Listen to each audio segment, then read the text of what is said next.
Mar-a-Lago. It sits at the very edge of Palm Beach, a monument to one woman's vision, society matron Marjorie Merriweather Post. She wanted a home that was a little Spanish, a little Moorish, and a little theatrical.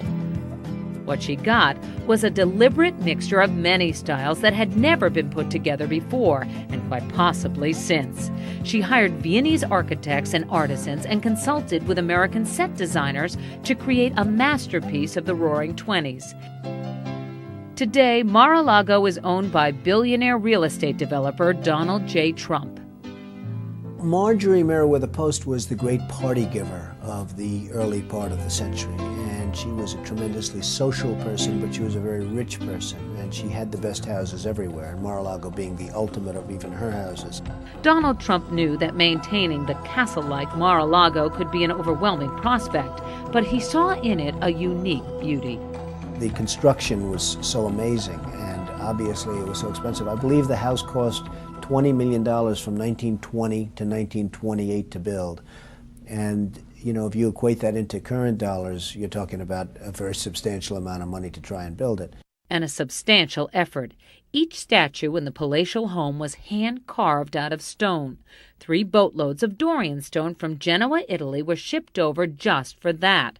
Then a foundry was set up on the grounds. And even when Marjorie Merriweather Post had her doubts about the project, she kept building. Some of the most remarkable features in Mar-a-Lago are its ceilings. The living room are carved gold and ceilings that you just couldn't do today. You just couldn't do it. Not necessarily because of the technical skills, because we have the technical skills, but just the dollar amount of gold that's embellished on those ceilings. The entryway ceiling is hand-stenciled on Kona wood. The theme as you enter Mar-a-Lago is Spanish, but it changes as you weave your way through its 114 individual rooms. Some rooms, like the Dutch room, is taken from the wood of a great schooner, great ship, and was reconverted and put into this room, and it's just an incredible space. The Dutch room is also filled with tile. The tiles were also used in an adjoining bathroom. In the room called the Spanish room, the furniture is the same as it was in the 1920s. Each room in this majestic home seems more dramatic than the next. One of the most talked about is the round room where Marjorie's daughter, the actress Dina Merrill, grew up. Her room was called the Sleeping Beauty Suite. The castle is at the beehive fireplace, and then the wild roses grow around the room as the beauty sleeps. The amazing thing is that those are not an applique. That is plaster that's built up and then carved back. It's the most tedious process.